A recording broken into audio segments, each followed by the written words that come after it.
వి gold trusted gold buyers మీరు తాకట్టు పెట్టిన బంగారాన్ని విడిపించి ఈ రోజు ఉన్న మార్కెట్ ధరకు కొనబడును.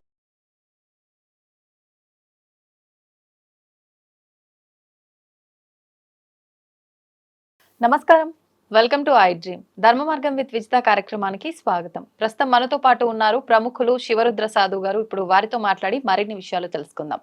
నమస్కారం గురుగారు. నమస్కారం అమ్మ. గురుగారు, కొన్ని మనకు చెప్తూ ఉంటారు పెద్దవాళ్ళు.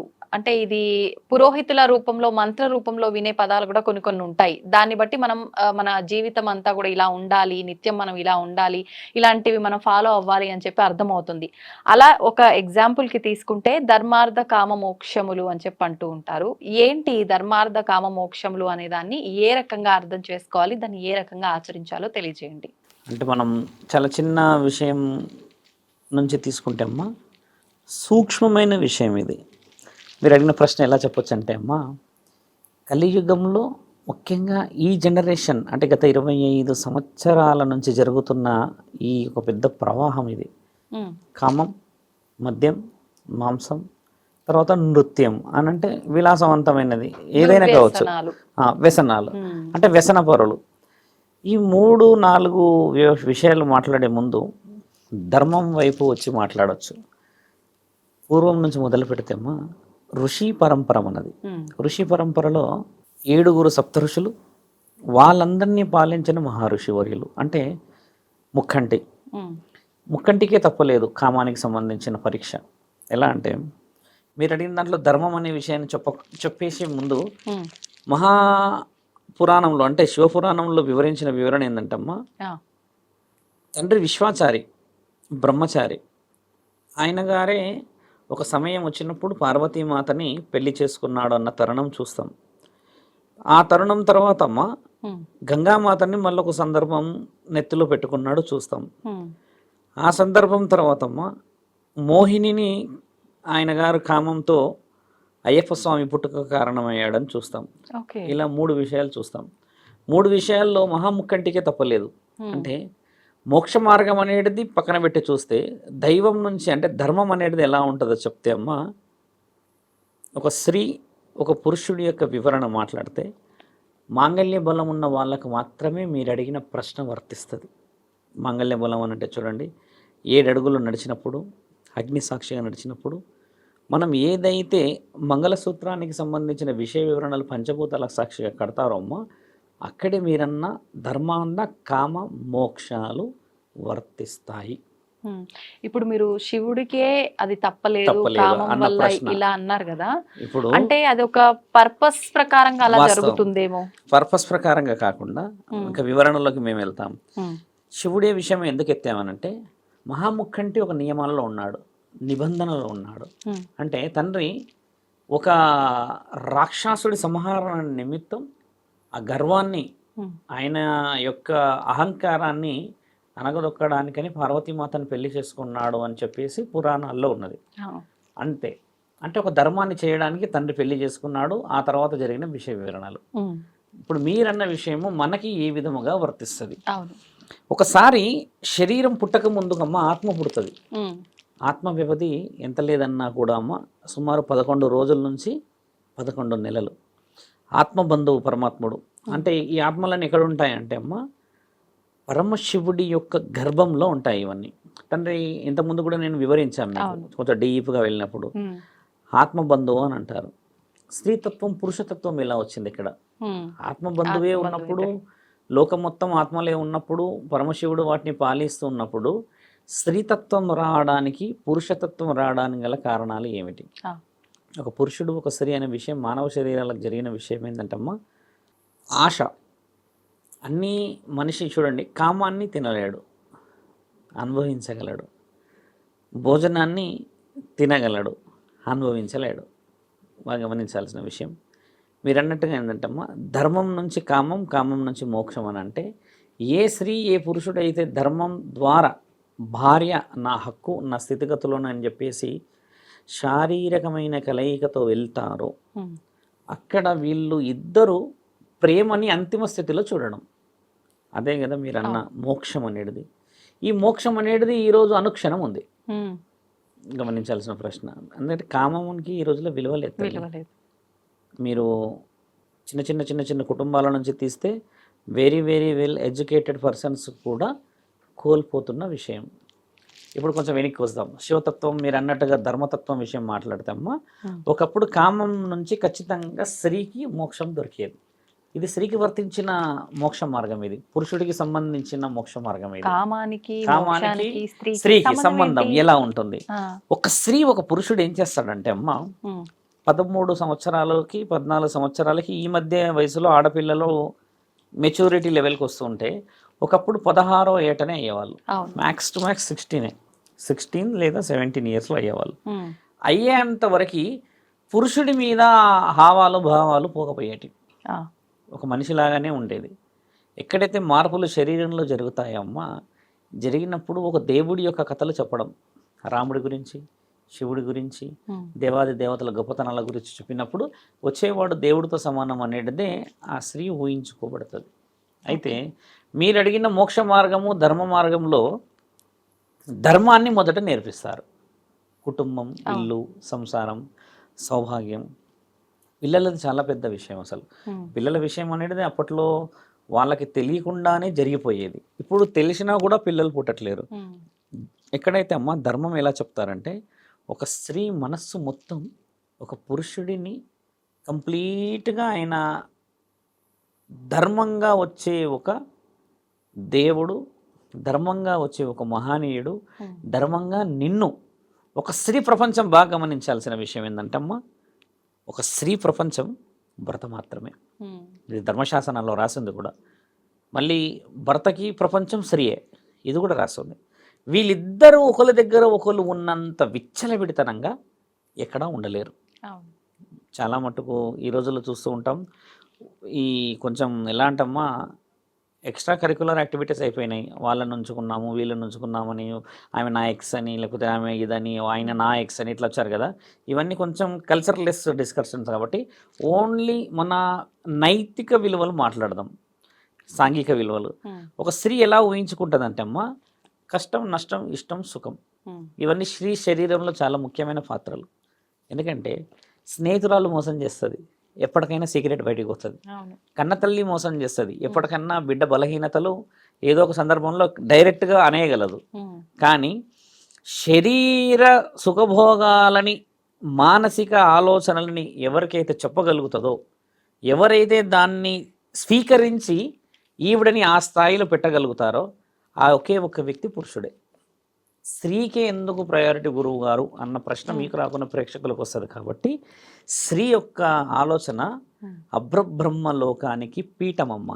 ఓకే. స్త్రీ మోసేది అంటే బరువు అని కాదు, బిడ్డని, కుటుంబాన్ని, వంశోద్ధారకులని, ఉమ్, వంశాన్ని నాశనం చేసేవాళ్ళని, రాక్షసులను కూడా తల్లే కన్నది. వాస్తవం కదా. వాస్తవం. ఘటోత్కచుడు యొక్క తల్లి ఎవరు? సమాజంగా మాట్లాడితే హిడింబి. ఈ హిడింబి ఎవరు? భీమసేనుల భార్య. భీమసేనులు ఎవరు? ఆయన గారు వచ్చేసి పాండవులలో ఒకరోజు ఒక సమయాన ఆవిడ అందాన్ని చూసి, ఉమ్, ఈయన గారి కండలు చూసి ఆవిడ మోహించజేయబడింది. ఆ, అంటే పరమాత్ముడు ఇచ్చిన ఆజ్ఞ ఏంటంటే, ఈవిడ మోహము పవిత్రం అవ్వడం చేత, ఉమ్, ఈయన ఆవిడని పవిత్రంగా మోహించడం చేత పవిత్రమైన ఘటోత్కచుడు పుట్టాడు. ఘటోత్కచుడు చావకపోతే మహాభారతం వేరే విధంగా ఉండేది అనేది కూడా కొన్ని చరిత్ర శాసనాల్లో ఉన్నది. ఉమ్, అంటే ఒక కారణ జన్ముడిని పుట్టించుకోగలిగారు. అంటే ఇక్కడ ఏమవుతుంది, ఏ విధముగా ఆ ఆలోచన అభివృద్ధి చెందుతుందో ఆ, పురుషులకి మరియు ఈ స్త్రీలకి, భార్యాభర్తల మధ్య అలాంటి కలయిక పుట్టుకే పుడుతుంది. ఇది నిజమే కదా. ఇంకో విషయం చాలా కొంచెం డీప్గా వెళ్దాం. మీరు అన్నారు ధర్మ మార్గం విషయం కాబట్టి, ఉమ్, ఏ స్త్రీ ఏ పురుషుడైతే శారీరకమైన విషయంలో, రతి సమయానికి సంబంధించినలో భావప్రాప్తిని చాలా వివరంగా చూస్తారో వారి కుటుంబంలో ఎప్పటికీ గొడవలు రావు. ఇదైతే రుజువు చేయబడ్డదే కదా.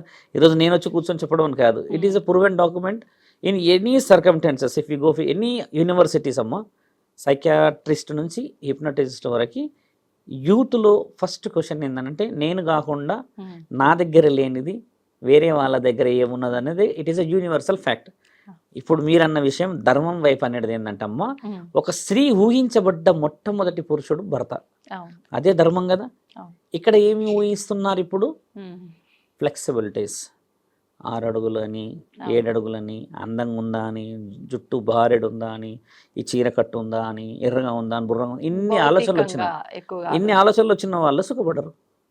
ఒకప్పుడు ఏం సుఖపడేవాళ్ళంటే అమ్మ మనసు సుఖపడేది మొదట. వచ్చేవాడు శ్రీరాముడు, వచ్చే శ్రీ నా ఇంటి మహాలక్ష్మి అన్న ఈ ఊహలో అదేందో అప్పుడు మరి అందరూ అందంగానే ఉండేటోళ్ళు. అంటే అప్పటి కుటుంబాలు అలా ఉండేటి, జుట్లు బారేడు ఉండి కాళ్ళకి పసుపు పెట్టుకొని ఆ చీర అవి వేసుకునే లంగా జాకెట్టే కానీ, ఆ చూసే ఆ నయనాలకి పెట్టే కాటుకలే కానీ, మాట్లాడే ఆ పద్ధతులు సిగ్గుతో, కొంచెం ఆలోచనతో, కొంచెం బిడియంతో, భయంతో అదొక రెస్పెక్టబుల్ గా ఉండేది కదా. ఇప్పుడుందా నా తల్లి? లేదు. ఇప్పుడు ఏంటంటే మొన్న రీసెంట్గా విషయం చెప్తున్నాము, ఫోటోలో చూసి అబ్బాయి ఓకే అని వేశాడు, స్వీట్ డబ్బా పట్టుకొని పోయారు ఇక మనోళ్ళు. చూడగానే ఒకటేసారి వామ్మో నాకు వద్దు అని వెనక్కి జరిగిందట. ఇది లైవ్ మళ్ళీ వాళ్ళు ఫీల్ అవుతారేమో, స్వామి ఆడ చెప్పేసిండని ఫేస్ చూసేసి వద్దని వేసుకున్నారు వాళ్ళు అంతే. ఇక ఫోటోలో ఏమో డిజిటల్ గా కదా, యానిమేషన్, మానిటరింగ్, సాఫ్ట్నెస్ అది ఇది, ఇంకా పెదాలని కూడా ఇట్లున్నాయి దాన్ని ఇట్లా పెడతారు, ఇన్ని అక్కడ పోయినాక భయపడిపోయి పెళ్లి క్యాన్సిల్ అయిపోయింది. 24 లక్షలు 3 ఎకరాలు 4 ఎకరాలు ఏదో సంథింగ్ ఏదో అయిపోయింది మొత్తం. ఇంకా వాళ్ళు పెద్ద డిసైడ్ అయిపోయారు. ఇక తర్వాత పోయి చూసినాక క్యాన్సిల్ అయింది. ఒకప్పుడు పెళ్లి సంబంధాలు క్యాన్సిల్ కాకపోయేటి ఎందుకు తెలుసా తల్లి? వంశంలోనే పిల్లని చూసేవాళ్ళు, వంశంలోనే పిల్లగాడు అయిన వాళ్ళని 7 తరాల లోపే చూసేవాళ్ళు. 7 తరాలు అనేది కూడా ఇక్కడ తెలుసుకోవాల్సి. 7 తరాలు ఎవరు మళ్ళీ? అది కూడా పెద్ద సమస్య. ఇక్కడ చాలా మంది 7 తరాలంటే 7 జన్మలు ఎత్తిన తరాలు అనుకోవడం పొరపాటు. 7 తరాలంటే మేనత్త, మేనమామ, పిన్ని, బాబాయి, తాత, తర్వాత అమ్మమ్మ వరుసల నుంచి ఇట్లా పైకి చూసేది ఒక వరుస. ఇటువైపు నుంచి కూడా అదే వరుసలు. లాస్ట్ మీ నాన్న వరుసనే 6వ తరం వరుస, 7వ తరంలో నువ్వు ఉంటావు. ఇది 7 తరాల వరుస. ఇప్పుడు 7 తరాలు అనేసరికి మనోళ్ళు పెద్ద ప్రశ్నలాగా ఆలోచిస్తున్నారు కదా, నాన్నకు నాన్న నుంచి నాన్న అట్లా ఆలోచిస్తున్నారు. కానీ అది కాదు, మేనత్తలు కూడా నీ తరం, మేనమామలు నీ తరం, అమ్మమ్మలు కూడా నీ తరం. ఎందుకంటే మన వరుసలోనే వచ్చేవాళ్ళు. మేనబావలను చేసుకునే కార్యక్రమం ఆంధ్రాలో ఎక్కువ శాతంగా చూస్తాం.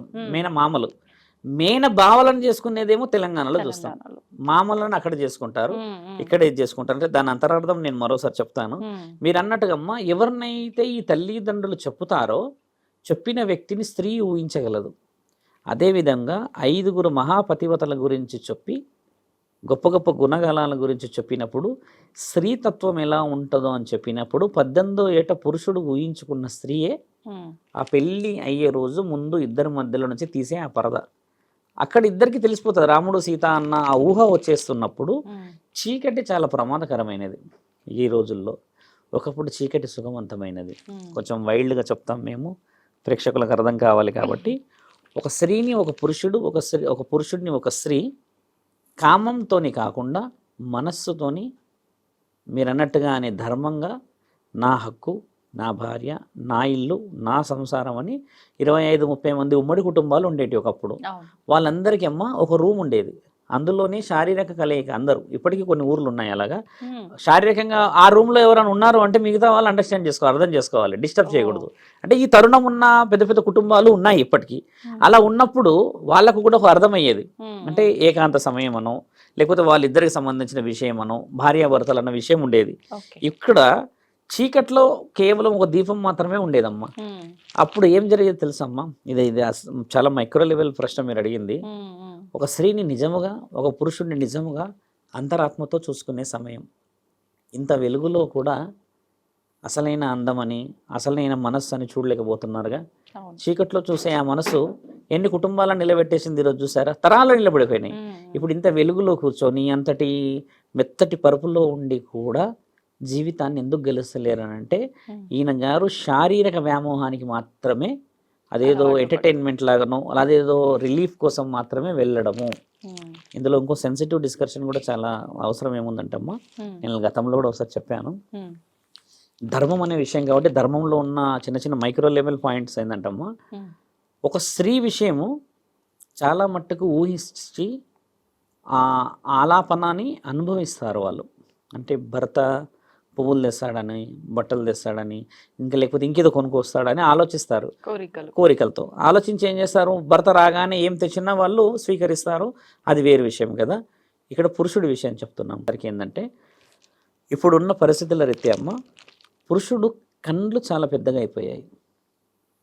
ఎందుకంటే పురుషులు మనల్ని, అంటే ముఖ్యంగా నన్ను శివరుద్ర సాధు అని కొన్ని ప్రశ్నలు కామెంట్లో చెప్పినా నేను సిద్ధమే వాళ్ళకి. పురుషుడి కళ్ళు చాలా పెద్దగా అయిపోయాయి ఇప్పుడు. ఏ ఇక్కడ రకంగా? చూడలేనిది ఇంకొకటి ఎలా చూడవచ్చును అన్న ఆలోచన వచ్చేసి, ఒకప్పుడు ఇద్దరు చీకట్లో ఉండేసరికి స్త్రీ అయినా పురుషుడైనా ఇద్దరి ప్రపంచాలు అంతరాత్మ. ఇక్కడ ఏమైపోయిందంటే అమ్మ, ఇప్పటికీ కూడా ఈ రతి అని కాకుండా స్త్రీ ఎప్పుడైనా కూడా సెన్సిటివ్నెస్ ఎక్కువ శాతంగా ఫీల్ అవుతారు. అలాగా కామంలో కూడా మీరు గమనించండి, ఈ రోజుల్లో రేప్ కేసులే కానీ, ఇంకా అత్యాచారాలు కానీ, బలాన్మరణాలు జరుగుతున్నాయి కదా స్త్రీలపైన. దీని ఉద్దేశం ఏంటంటే అమ్మ, ఒక స్త్రీతోని పురుషుడు ఈ వెలుగులో ఈ శారీరకమైన కార్యక్రమాలు కానిచ్చినప్పుడు ఏం చేస్తాడంటే పూర్తిగా చూసేస్తాడు. చూసినప్పుడు ఏం జరుగుతుందంటే అమ్మ, అదే విధంగా స్త్రీ పురుషుడిని చూడదు మొత్తం. ఇదైతే వివరణ. నాకు తెలిసి ఏంటంటమ్మా, దీనికి డాక్యుమెంట్స్ కూడా చాలా వచ్చాయి. ఆ మధ్య పెద్ద డాక్యుమెంట్ ఒకటి కూడా ఒక ఆవిడ సైకియాట్రిస్ట్ రిలీజ్ చేశారు. 83 పేజీలు 84 పేజీలు అది. ఓకే. ఇక్కడ ఏమైందంటే, ఎప్పుడైతే కళ్ళు మూసుకోవడం జరుగుతుందో ఈ శారీరకంలో, వాళ్ళ యొక్క అంతరాత్మని మనస్సుని ఏకం చేశారు అని అర్థం. ఎక్కడైతే కళ్ళు తెరిచారో అమ్మ, అక్కడ ఏం జరుగుతుందంటే ఎక్స్పెక్టేషన్స్ ఇద్దరి మధ్యలో తేడాలు వస్తాయి. ఆ ఎక్స్పెక్టేషన్ ప్రమాదం. ఇప్పుడు మీకు అర్థమైంది అనుకుంటాను. ఆ ఎక్స్పెక్టేషన్ ఏంటంటమ్మా, ఈవిడే ఇలాగుంటే మరి ఆవిడ ఎలాగుంటుందన్న ఊహ ఈ కళ్ళ ద్వారా తెలుస్తుంది. మగవారు. That is called a micro level సైకియాట్రిక్గా ప్రూవ్ అయిన డాక్యుమెంటరీ. ఇప్పుడు తాగుబోతుల దగ్గరకు వస్తాం. ఆయన గారు ఏం చేస్తారంటే, అక్కడెక్కడో ఫ్యాషన్ షోలో ఎవరినో చూస్తారు నగ్నంగానో అర్ధనగ్నంగా వచ్చేవాళ్ళని. ఆ మైండ్ సెట్తోని ఎక్కడ ఉన్న అభం శుభం తెలియని ఒక శరీరాన్ని ఊహిస్తారు వాళ్ళు. ఆ విధంగానే జరుగుతుంది రేప్ అనేది కూడా ప్రూఫ్ అయినది. ఇక్కడ మనం ఏది అబ్నార్మల్గా మాట్లాడలేదు. శరీరం ఇంత ప్రమాదమైనదని ఆ రోజు దానికి దైవాధీనమైన ధర్మాన్ని అప్పచెప్పారు మన పెద్దలు. నేను అడిగిన ప్రశ్నకి కేవలం నేను ధర్మమే మాట్లాడినా, ఇంకా కామం లోపలికి రాలే. ఇంత ధర్మం ఉన్న వాళ్ళు కామం అనేది వాళ్ళ జీవితంలో చాలా చిన్నగా అవుతుంది. ఇక్కడ చూసారా, కామం గురించి జీవితాలు నాశనం అవుతున్నాయి. వాస్తవం. లక్షలు, కోట్లు, మెట్లు, పోలీస్ స్టేషన్లు ఎక్కడెక్కడికి పోతున్నారో అంటే very very very funniest answer ఏం తెలుసా అంటే, నన్ను సుఖపెడతలేడు, నేను సుఖపెడతలేనంట, నాకంటే మంచిది అందగతుందంట, లేకపోతే నాకంటే వాళ్ళు ఉన్నారంట అన్న వర్డ్స్ ఎక్కువ ఎంత వినిపిస్తున్నాయి. దిగజారే విధంగా కొడుతున్నాయి దెబ్బలు తెలుసా అమ్మ. అవును. మరి మనస్సు చాలా వివరంగా, ఒక ఆవిడ ఏమనేస్తుంది డైరెక్ట్గానే, ఆయన మొగోడు కాదు స్వామి అని చెవులో చెప్తుంది. మొగోడు కాదు అని అన్నప్పుడు ఎలా ప్రేమించారు? 1 సంవత్సరం ప్రేమించుకున్నారంట. అంటే ఇప్పుడు ఎందుకు అది చేస్తలేరంటే, అంటే పిల్లలు కాలేరు అని అన్నది. ఓకే, పిల్లలు కాలేరు అంటే ఫెర్టిలిటీస్ ఉన్నాయి, ఇన్ఫర్టిలిటీస్ ఉన్నాయి, లాట్ మెనీ సోర్సెస్ ఉన్నాయి కదా అని అడిగితే ఏమంటారంటే, అలా అవసరం లేదు స్వామి, ఇప్పుడు ఒప్పుకోవట్లేరు అని అంటే. ఇక్కడ ఏమవుతుందంటే అమ్మ, ఒకసారి కామం దాచుకొని చేసుకుంటారు కదా ప్రేమించుకున్నప్పుడు, అది చాలా మంచిగా అనిపిస్తుంది. ఒక్కసారి ఈ పెళ్ళి అయిన తంతు పడగానే ఇద్దరు ఓపెన్ అయిపోతారు కదా, ఇది ఇంతైనా అన్న కాడికి వచ్చింది. అక్కడ వీళ్ళకి దెబ్బ పడుతుంది. మీరన్న విషయంలోనే ఇప్పుడు కామం అనే దానికి వస్తే, ఒకప్పుడు కామం జరిగేది కేవలం చీకటి సమయంలోనే. ఉదయం లేచి స్నానాలు, మంగళ స్నానాలు ఆచరించి పొలాలకు వెళ్ళిపోతే ఆ భార్య సద్దన్నం కట్టుకొని వస్తే, ఆ అన్నం తినేటప్పుడు కూడా వీళ్ళు ప్రేమతోనే తినే ఆ ఆప్యాయతలు వేరే దగ్గర. మరి కామం అనేది తక్కువ శాతంగా ఆప్యాయత అనేది ఎక్కువ శాతం అయ్యేది. కామం అనేది ఎండ్ స్టేజ్ తల్లి. మీరు అన్నది లవ్కి అయినా సరే, ఎఫెక్షన్కైనా ఎండ్ స్టేజ్. ఈ ఎండ్ స్టేజ్ కోసం ఎంతమంది ఎండ్ అవుతున్నారు చూసారా. ఇప్పుడు మీరు అన్న మోక్షం, మీరు అన్న ధర్మం, తర్వాత కామైన మోక్షం ఏం తెలుసా అమ్మ, ధర్మంగా ఎవరైతే నియమాలని, నీతి నిజాయితీని, నా ఇల్లు నా సంసారం అని పాటించి, దేవుడు ఉన్నాడు, పెద్దలు ఉన్నారు అండగా అని చెప్పేసి వాళ్ళ నైతిక విలువలని కాపాడుకుంటూ వస్తారు, ఆ స్త్రీ నా కుటుంబాన్ని, నా ఇల్లు నా సంసారాన్ని అని చెప్పేసి పచ్చడి మెతుకులను కూడా కమ్మగా స్వీకరిస్తుందో, ఆ ఇద్దరు భార్యాభర్తల మధ్యలో జరిగే ఆ సంభాషణ మీరన్నట్టుగానే మోక్ష మార్గానికి దారి. అసలు మోక్షం కామంతో సంబంధం ఎలా ఉంది గురువుగారు? మోక్షం అనేది పుణ్యం. మోక్షం అనేది ఏదైనా దాన ధర్మాలు, లేకపోతే మోక్షం అనేది ఇంకేదైనా గొప్ప కార్యక్రమాలు అంటే అమ్మా, శరీరంలో ఒక స్త్రీ ఒక పురుషుడి యొక్క ఏమలా చెప్పొచ్చు అంటే అమ్మా, ఒక మనిషి యొక్క ఎండ్ స్టేజ్ని మళ్ళీ బ్రతుకున్నది అని రుజువు చేయడానికి ఉన్న ఒకే ఒక దేహం ఈ పురుషుడి దేహం భర్త రూపంలో, ఇంకొక దేహం భార్య రూపంలో. నువ్వు వేరే ఎవరి దగ్గర ఉండలేవు అంత హక్కుతో. అవును. వేరే వాళ్ళ దగ్గర మీరు గమనించాల్సిన, చాలా మంది తెలియాల్సిన విషయం, we do sex with others but not responsibility. ఇది ఉంది కదా. ఇప్పుడు ఎక్కడైనా చూడండి, చాలామంది అంటారు మేము యూరోప్ పోయాము, లండన్ పోయాము, గోవా పోయాము అని అంటున్నారు. ఫిజికల్ అటాచ్మెంట్కి పోతారు కానీ మానసికంగా అటాచ్మెంట్కి పోగలరా? పోలేరు కదమ్మా. కాబట్టి ఏంటంటే, ఎవరైతే ఊహతోని కానీ ఆలోచనతోని కామాన్ని గెలుస్తారో ఖచ్చితంగా 7 జన్మల బంధం అది. ఇది 7 జన్మల బంధానికి ఎందుకు వచ్చిందంటే, ఒక భార్య ఒక భర్త మాత్రమే 7 జన్మలు ఉండగలడు. వాళ్ళిద్దరికీ ఉన్నది. ఒక మానవ శరీరం 84 సార్లు పుడుతుందమ్మా. చాలాసార్లు చెప్పాము కూడా. మనిషి శరీరం 84 సార్లు పుడుతుంది, 7 సార్లు కాదు. 7 సార్లు భార్యాభర్తలు మాత్రం పుడతారు. 7 జన్మల బంధం అని చెప్పేసి మనం మాంగళ్య బలంలో వింటాం ఆ మాట. పురోహితులు తర్వాత పెద్ద పెద్ద వ్యక్తులు చెప్తున్నప్పుడు 7 సార్లు మీ హస్బెండ్ని మీరు కోరుకోవచ్చును, తండ్రి తదాస్తు అనవచ్చును. 7 సార్లు అయితే ముమ్మాటికి తప్పదు ఖచ్చితంగా. 7 తరాలు అనేది అదే. కోరినా కోరకపోయినా అక్కడ మళ్ళీ ఇంకో ప్రశ్న ఏముందంటే 7 తరాలు అనేది అదే. మరి నీ వాళ్ళే వీళ్ళు, ఈ 7 తరాల్లో మీ వాళ్ళే, ఆ మేనత్తలు వీళ్ళంతా నీ అణువులే. వాళ్ళ అణువులోనే నువ్వు పుట్టావు కాబట్టి 7 తరాల్లో నీ పోలిక ఉంటుంది చూడండి. ఒక దగ్గర ఖచ్చితంగా మేనత్త పోలిక అని అంటారు, చిన్నమ్మ పోలిక అంటారు. కనీసం ఎక్కడో ఒక ఐబ్రోలానన్న పోలిక, ఏదో మాటల్లో కానీ చెవ్వో లేకపోతే ఇంకేదో పోలిక అంటారుగా. ఇలాంటి పోలికలు అనేది 7 తరాలు చూడడానికి ముఖ్యమైన కారణం. ఓపెన్ గా చెప్పాలంటమ్మా, ఇప్పుడు 7 తరాలు చూసే పంతులు లేరు. ఉన్నారా? చూస్తున్నారా? ఇప్పుడు పంతులు కానీ పురోహితులు పెళ్లి చేసే వాళ్ళందరూ పెళ్లి ముహూర్తాలు పెడుతున్నంత బలంగా వాళ్ళ యొక్క నక్షత్రాల బలాన్ని పెడతలేరు. శ్రీకాల సర్ప దోషాన్ని తీసేసిన పురోహితులు, శ్రీకాల సర్పం అంటే రాహు, కుజువు, సర్పదోషాలకు సంబంధించిన ఈ దోషాలు పోయిన తర్వాత అదే పరిస్థితుల్లో పెళ్లి కాకుండా పిల్లలు కాకుండా చాలా మంది ఎందుకున్నారంటే అమ్మ, తీసేవాడు కారణ జన్ముడైతేనే ఆ పాపం పోతుంది. అంత సులభంగా పోతుందా? ఇప్పుడు పరమాత్ముడు పెట్టిన ఒక శాపమే కానీ ఒక పాపమే నువ్వు చేసుకున్న గత జన్మల పుణ్యాలే కానీ వచ్చేవాడు కారణ జన్ముడైతేనే, తీసేవాడు కారణ జన్ముడైతేనే అయిపోతాయి. ఇది రుజువు చేయబడ్డది. 60-70 సంవత్సరాలు ఉన్న పురోహితులు ఈ మధ్య కరువు అయ్యారు. వెరీ యంగ్ వస్తున్నారు. వాళ్ళు కూడా కొంచెం నీట్గా డ్రెస్సింగ్, తర్వాత పూజా గది నుంచి బయట మనం గుడి నుంచి బయటికి రాగానే they wear sandals or shoes, jeans, T shirt వేసుకొని ఇంకా వాళ్ళు కొంచెం ఆ స్టైల్ వేరే అయిపోతుంది కదా. అలాంటి తత్వం ఈ రోజుల్లో ఏర్పడినప్పుడమ్మా నిజమైన తత్వం లేదు. మోక్ష మార్గం అనేది ఏంటంటే అమ్మా, పుణ్యం కొద్దీ నీ పిల్లలని 11-12 మందిని ఒకప్పుడు కనేవాళ్ళు కదా. కనేవాళ్ళు కూడా సుభిక్షంగా ఉండేవాళ్ళు. సాఫ్ట్వేర్స్ లేరు అప్పట్లో, లక్షల జీతం లేదుగా. అదే గొడ్డు కారం తిన్న తర్వాత ఎక్కడ తింటే మోక్షం వస్తుంది చాలామందికి తెలియాలమ్మా. నీ ఇంట్లో నీవు కష్టపడి తిన్న తిండితోనే మోక్షం దొరుకుతుంది. ధర్మంగా సంపాదించిన, ధర్మంగా నీ ఇంట్లోనే ఎందుకు తినాలంటున్న వర్డ్ ఏంటంటే ఈ రోజుల్లో ఇంట్లో తింటలేరమ్మా పిల్లలు, అసలు తింటలేరు. మీరు గమనించాల్సింది, నేను బయట ఫుడ్ అయిపోయి నేను తినేసి వచ్చాను అనేస్తున్నారు కదా. మీరు ఎక్కువ శాతం గమనించండి. నాకు తెలుసమ్మా, ఒంటరిగా స్త్రీలు తింటున్నారు భోజనం ఈ రోజుల్లో. పురుషుడు 90% తాగి రావడము లేకపోతే ఇంకేదో చేసే వస్తున్నాడు. 10% వంచోళ్ళు ఉన్నారు. పిల్లలు కూడా తినేసేస్తున్నారు కదా. అమ్మ మాత్రం ఒకతే తింటదమ్మా ఇంట్లో అన్నం. అది కూడా అమ్మ కూడా ఎవరితో తింటుంది తెలుసా? తోడు సీరియల్తో కూర్చొని తింటది. ఆయనతో మాట్లాడుకోవడానికి ఉన్నదే వాళ్ళు. అదే నాన్న వచ్చినప్పుడు పిల్లలు వచ్చినప్పుడు కూర్చొని తింటే కొట్లాడుకుంటాం మనం, బాధలు తెలుస్తాయి. అందరం పంచుకుంటే ఆ వండిన కుండలో ఏముంటుందో పిల్లలకు తెలియదమ్మా. అందులో అమ్మ కష్టం ఉన్నదా నాన్న కష్టం ఉన్నదా తెలియకుండా నువ్వు ఇచ్చే 200-300 అందరు గెట్ టుగెదర్ వేసేసుకొని తినేసి వస్తే కడుపు నిండుతుంది. అసలైన కడుపు మాడుతుంది ఎవరో తెలుసా అమ్మ? ఇంట్లో స్త్రీలకే మాడుతుంది. ఇది ముమ్మాటికి ఒప్పుకోవాల్సిందే. ఫ్రిడ్జ్ తీయండి ఒకసారి, వారం రోజుల మెనూ ఉంటుంది అందులో, అన్నీ అదే స్టోర్ అయి ఉంటాయి కదా. మరి పిల్లలు తినాలనే వండితే మరి పిల్లలు ఎక్కడ తినకుండా ఉంటే మరి ఆ తల్లికి బాధ. వృధా చేయలేము, పాడు చేయలేము, డబ్బులతో తెచ్చుకున్నాయి. పెద్ద మనుషులు ఉంటే ఓకే తినేస్తారేమో, కానీ ఈ రోజుల్లో ఇండివిజువాలిటీ ఫ్యామిలీస్ ఎక్కువైపోయినాయి అమ్మా. కాబట్టి చూసారా, అక్కడ లేని సుఖము పరమాత్ముడు ప్రత్యేకంగా పెట్టిండంటే నమ్ముతామా అమ్మ? పెట్టిండొచ్చా? పెట్టలేడు. చితి మీద ఎందుకు కాల్చాలంటారు తెలుసా మనిషిని? కాలేటప్పుడన్నా కనీసం అరుస్తావు నువ్వు అని. ఆ కాల్చేటప్పుడు నీ శరీరం ఎంత తీయగా ఎంత ముద్దుగా ఇట్లా చిన్నగా పౌండ్స్ పౌడర్ పెట్టి ఫెయిర్ అండ్ లవ్లీ పెట్టి నీట్గా సాఫ్ట్గా పెంచుకున్నావు కదా. ఆ శరీరాన్ని అక్కడ తెల్ల బట్ట మీద ఎందుకు పెడతారంటే ఒక మచ్చ చూపెట్టు, ఒక జోబు చూపెట్టు, నువ్వు ఏదైనా తీసుకొచ్చేది ఉందా అని చూపిస్తే అందులో మచ్చ ఉండదు, జోబు ఉండదు తేయడానికి. ఆ తెల్ల బట్టలో ఎందుకు చూస్తారంటే అమ్మ, నీ వచ్చేటప్పుడు పవిత్రంగానే వచ్చావు, పోయేటప్పుడు పవిత్రంగానే పోతున్నావు, కానీ పుణ్యం లేకుండా పోవడం చేత నిన్ను కాల్చడం జరుగుతుంది. బాగా గమనించండి. కొంతమందిని కాల్చనియరు మన వాళ్ళు బాధపడి, ఎందుకంటే మా జ్ఞాపకం కావాలి, మేము సమాధి పెద్ద కట్టుకుంటాము, పాలరాతితో కట్టుకుంటాము అంటారు కదా. ఒక చితి కాలకపోతే మరో జన్మ కష్టంగా రాదు.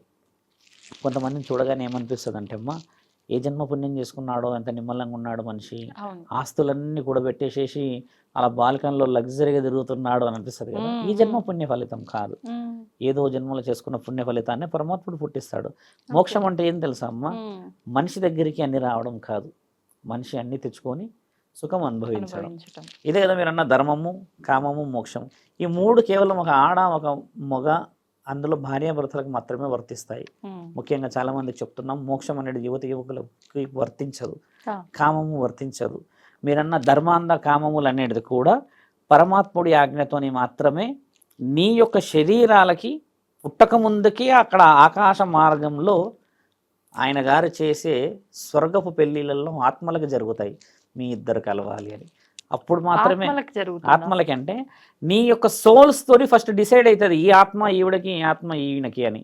ఆ డిసైడ్ అయిన శరీరాలే ఇప్పుడు భూమండలంలో కలుస్తాయి. కాబట్టి ఏంటంటే అమ్మా పెళ్ళిళ్ళు నిర్ణయించబడేటి స్వర్గంలో అని చెప్పి రాసింది కదా ఒక స్లోగన్, ఊరికే లేదు కదా. ఎక్కడ మీరు బాగా గమనించాలి, భాగమతి అంటే మీకు తెలుసా, పేరున్నా ఉండవచ్చు, హైదరాబాద్ పేరు భాగ్యనగరం. 3.5 కిలోమీటర్లు ఆ కులీకుతుబ్ష వంశస్థులు ఆయన గారు దాని మీద వెళ్తూ వెళ్తూ వెళ్తూ గుర్రం అక్కడ పెట్టి ఆ బుడదలో ఈత కొట్టుకుంటూ అటు పోయేవాడంట. ఆవిడనేమో చిన్న ఈ బజార్ లాంటి దాంట్లో ఒక వ్యాపారం ఏదో చిన్నది ఏదో చేసుకునేదంట. ఆవిడ అందాన్ని చూడడానికి పోయేవాడంట. మరి ప్రేమ అంత గొప్పది కాకపోతే ఆ మూసీ నదులు ఎందుకు పెడతాడు తండ్రి దారి? వాస్తవంగా ఆయన రాజు కాబట్టి ఆ రాణిని ఎత్తుకరామని చెప్పొచ్చుగా, ఎందుకు ఎత్తుకరాలేడు తల్లి? వివరంగా ఆలోచించండి. ప్రేమ ఎత్తుకొస్తే రాదు, ఎత్తుక్కుంటూ ఎత్తుక్కుంటూ ఎత్తుక్కుంటూ పోతే ఒక్కసారి చూసే ఆ చూపు మళ్ళీ ఆ బురదలోకి లైఫ్ టైం వెళ్ళిపోమని వెళ్ళిపోతాం. ఆ చూపు కోసం వెళ్తారమ్మా. ప్రేమ అలా పుడుతుంది, నాకు తెలిసి అలానే పుడుతుంది. నాకు తెలిసి ఇంత జనరేషన్లో, ఇంత స్పీడ్ జనరేషన్లో కూడా అలానే పుడుతుంది ప్రేమ, అంతే కదా. సడన్ గా పుడుతుంది, భయంకరంగా పుడుతుంది. ఎట్లా అంటే ఇక ఏడబడతాడ పుట్టేస్తుంది, అదొచ్చే సమస్య. వాళ్ళు ఏమనుకుంటారు కానీ అలా అనకూడదు. నిజమైన వాళ్ళు, నిజమైన ప్రేమికులు కూడా ఉన్నారు ఇక్కడ. పాపం వాళ్ళు అనుకుంటారు ఈయన మా మీద పడ్డాడని.